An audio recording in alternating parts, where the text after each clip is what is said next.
తనను తాను తగ్గించుకుని ఆయన వ్యక్తునిగా చేసుకుని ఆకాశ సింహాసనమును సర్వసృష్టికర్త అయిన దేవుడు సింహాసనమును విడిచిపెట్టకూడని భాగ్యమును ఎత్తుకొనగా ఆయన భూమి మీదకి దిగి వచ్చి మనుషులందరి పాపముల నిమిత్తము ఆయన జన్మించాడు. ఆయన అంటాడు, ఏమంటాడండి? దేవుడంటే రిచ్గా ఉండాలి అంటాడు. దేవుడంటే రిచ్గా ఉండాలా? దేవుడంటే రిచ్గా ఉండేవాడు కాదు.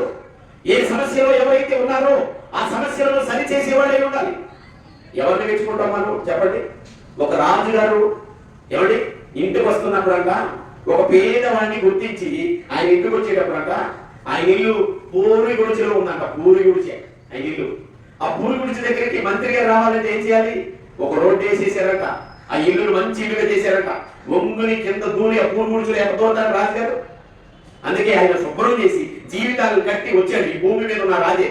మరి సర్వసృష్టికర్త అయిన దేవుడు రావాలంటే తనను తాను తగ్గించుకుని ఆయన దగ్గర వచ్చి కూర్చోవాలిగా. బాధలో ఉన్న వారి దగ్గరికి వచ్చి కూర్చోవాలి.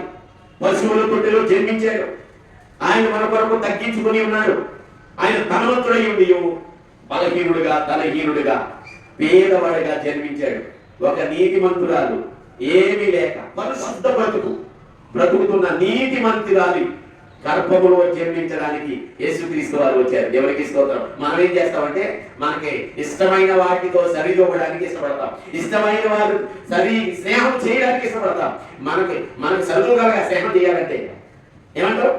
మనకు సరిదూగగా నేను అనుకున్నట్టు ఉండాలి. మాస్టర్ గారంటే నేను వెళ్ళి ఆయన ముందు కూర్చోవాలంటే నేను అనుకున్నట్టు ఉండాలి అనుకుంటాం. మనం అలా అనుకోలేదు. దేవుడు తనను తాను తగ్గించుకుని భూమి మీద మరి నీతిమంతుడైన పరిశుద్ధతగా బ్రతకాలని పరిశుద్ధతగా బ్రతకాలని ఇష్టపడే కన్యక గర్భవతిగా ఉన్న మరియా గర్భములో జన్మించడానికి యేసుక్రీస్తు వారు భూమి మీదకి దిగి వచ్చాడు. ఇదే తగ్గింపు జీవితం అంటే. దేవునికి స్తోత్రం.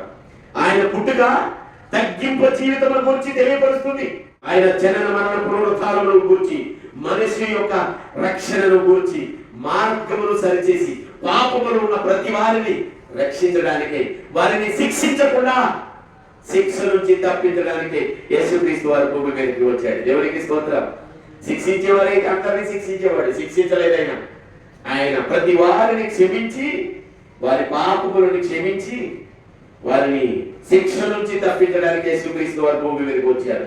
అందుకే అంటున్నాడు భక్తుడు, అంటున్నాడు, నేను గొప్పవాడిగా ఉండడానికి అభ్యాసము చేసుకోవట్లేదు, కానీ నేను నా ప్రాణమును నిమ్మలపరుచుకుని ఉన్నాను, సముదాయించుకుని ఉన్నాను. సముదాయించుకునే వారు తక్కువైపోయారు ఈ రోజుల్లో. సముదాయించుకునే వారు తక్కువైపోయారు. సముదాయించుకునుట అనే మాటల గురించి చెప్పాలంటే చాలా చక్కని మాటలు ఉన్నాయి. దేవునికి స్తోత్రం. ఏదైనా ఒక మంచి కార్యం జరుగుతుంది అనుకోండి, ఇంట్లో తొందరపాటు కలిగి ఉన్నాం అనుకోండి, ఆ సమయంలో కూడా సముదాయించుకోవాలి. దేవునికి స్తోత్రం.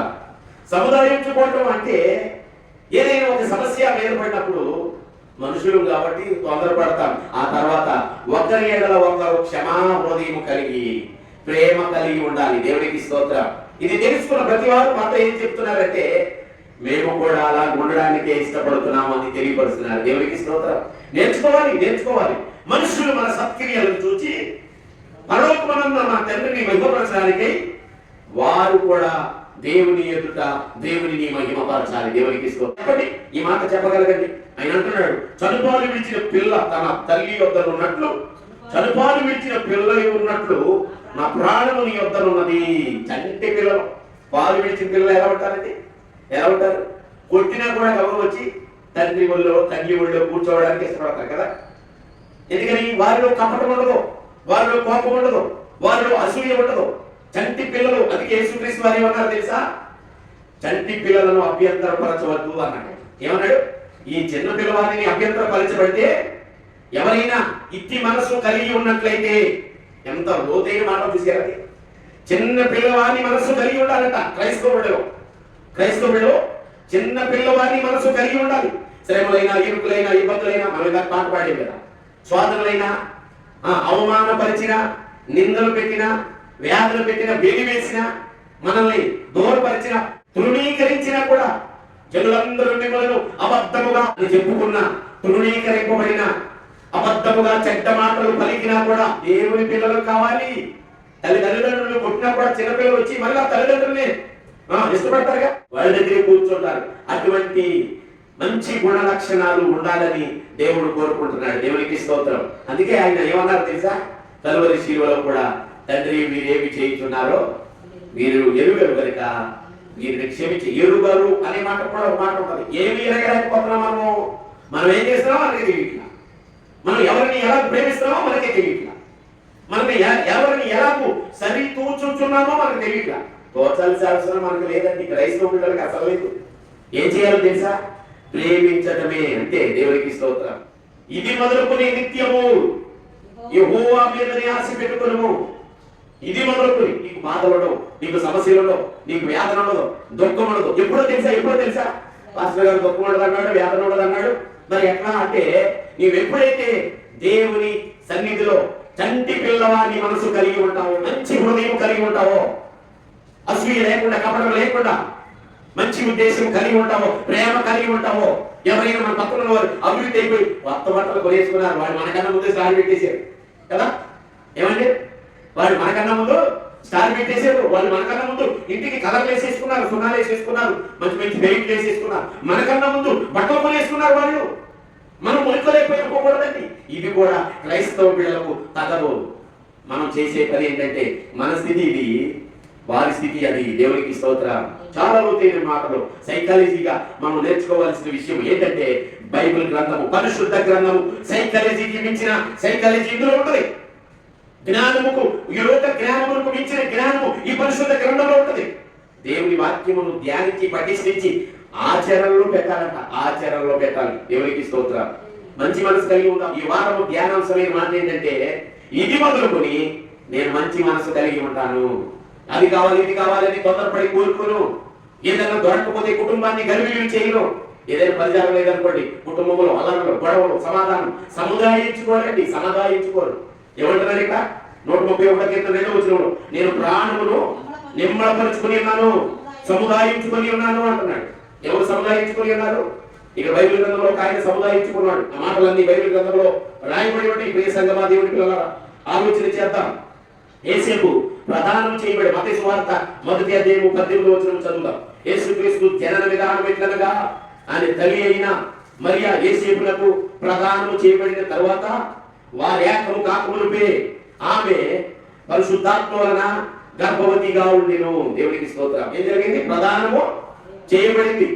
చేయబడినప్పుడు ఆమె గర్భవతి అయ్యిందని యేసేపుకు తెలిసింది. తెలిసిన వెంటనే నిమ్మలేదు హృదయము, వేదన. ఏం చేస్తారో తెలుసా? రహస్యముగా మరియ తల్లిని విడనాడాలని ఇష్టపడ్డాడండి ఆయన. విడనాడి దూరం వెళ్ళిపోదాం, ఎక్కడికైనా పారిపోదాం, అది తప్పేదో నానే ఉంటది, నేను దూరం అయిపోదాం అనుకున్నాడు. కానీ దేవుడు దర్శనములో ఆయనకి కనపడి పరిశుద్ధాత్మ వలన ఆమె గర్భవతి అయింది కనుక ఆమెను విడనాడొద్దు అని చెప్పాడు. దేవునికి స్తోత్రం. ఆమె భర్త అయిన యేసేపు నీతిమంతుడై ఉండి ఆమెను అవమానపరచనొల్లక రహస్యముగా ఆమెను విడనాడ ఉద్దేశించెను. చూసారా? దేవుడు ఆ వ్యక్తికి కనపడ్డాడు. దేవునికి స్తోత్రం. అతడు ఆ సంగతులను గురించి ఆలోచించుకుండగా, ఇక్కడ చూసారా, చాలా ఆలోచన ఉందండి. ఆ సంగతులను గురించి అది ఎందుకు రాయబడి ఉంది? ఆయన సంగతులను గురించి ఏమని ఆలోచిస్తున్నాడు? ఒక స్త్రీ వివాహం కాకమునుపు గర్భవతి అయితే మోసే ధర్మశాస్త్ర ప్రకారము ఆమెను రాళ్లతో కొట్టేస్తారండి. మొదట తల్లిదండ్రులు కొట్టాలి, ఆ తర్వాత ప్రజలందరూ ఎవరు నీతిమంతులు అయితే వాడు రాళ్లతో కొట్టాలి. ఆ సమయాలలో నీతిమంతులు లేకపోయినా కొట్టేసేవాళ్ళు వారి వేతనం చేసుకుంటూ అహంకారంతో. ఎంతమందిని చంపేసారు అట్లా రాళ్లతో కొట్టి. మీరు శుభ్రం చేసుకోకుండా, మీరు పవిత్ర పడకుండా వారి కంట్లో దూరం ఉంచుకుని ఎదటి వాడి కంట్లో నలుచుని ఎదగడానికి ప్రయత్నం చేస్తున్నారని యేసుక్రీస్తు వారు ఆ బోధలు చెప్పడం మొదలు పెట్టేటప్పుడు దేవునికి స్తోత్రం. తెలుసండి, కొట్టేశారు. అందుకే ఆయన ఆలోచిస్తున్నాడంటారు. నిద్రలేదేమో, రాత్రంతా నిద్రలేదేమో, వేదన పడిపోతున్నాడేమో. ఎందుకు ఇలా జరిగింది? నీతిమంతులే, పరిశుద్ధురాలు కదా, ఈ మరియా కన్యగా ఉంటుంది కదా, పరిశుద్ధురాలు కదా, ఎందుకు ఇలా జరిగిందని ఆలోచిస్తుంటే, ఇదిగో ప్రభువు దూత స్వప్నమందు అతనికి ప్రత్యక్షమై, దావీదు కుమారుడు అయిన యేసేపు, నీ భార్య అయిన మరియను చేర్చుకొనుటకు భయపడకుము, ఆమె గర్భము ధరించినది పరిశుద్ధాత్మ వలన కలిగినది. దేవునికి స్తోత్రం. హల్లెలూయా. పరిశుద్ధాత్మ అంటే తెలుసా? పరిశుద్ధాత్మ దేవుని వాక్యము చేత పరిశుద్ధాత్మ దేవుడు ప్రతి మనిషి జీవితంలో పరిశుద్ధాత్మని ఆదరణకర్తను తోడుగా ఉంచడానికి దేవుడు ఇష్టపడ్డాడు. దేవునికి స్తోత్రం. ఎవరైతే ఈ మాటలు నమ్ముతారో, వారు ఎవరైతే ఈ మాటలు అంగీకరిస్తారో, వారి జీవితాలలో పరిశుద్ధాత్మ దేవుడు తోడుగా ఉంటాడు. దేవునికి స్తోత్రం. శ్రమలు వస్తాయి, బాధలు వస్తాయి, ఇరుకులు వస్తాయి, ఇబ్బందులు వస్తాయి, బాధలు వస్తాయి. ఎంత భయంకరమండి! నిందలు అనుభవించాలి, అబద్ధముగా చెడ్డ మాటలు పలుకుతారు. అయినప్పటికీ దేవుని కొరకు నిలబడే వారు కావాలి. 21వ వచనంలో అంటున్నాడు, ఆమె యొక్క కుమారుని కనును తన ప్రజలను వారి పాపముల నుండి ఆయనే రక్షించును గనుక ఆయనకు యేసు అని పేరు పెట్టుదు అనెను. దేవునికి స్తోత్రం. ఇమ్మానుయేలు అనగా దేవుడు మనకు తోడు. ఇమ్మానుయేలు అనగా దేవుడు మనకు తోడు. దేవుడు మనకు తోడుగా ఉండడానికి మనం ఏం చేయాలి? మన మనసు మంచిదై ఉండాలి, మన హృదయం మంచిదై ఉండాలి, మనం ప్రార్థించే ప్రార్థనలు యేసయ్య ఉండాలి. అహంకారం ఉండకూడదు, అహంకారం ఉండకూడదు, అతిశయం ఉండకూడదు, తొందరపడకూడదు, సముదాయించుకోవాలంట. ఏమంటున్నాడు? నా ప్రాణమును నిమ్మలపరుచుకున్నాడు. యేసేపు ఏం చేశాడంటే అప్పుడు దేవుని దూత ప్రత్యక్షమయ్యి, భయపడవద్దు.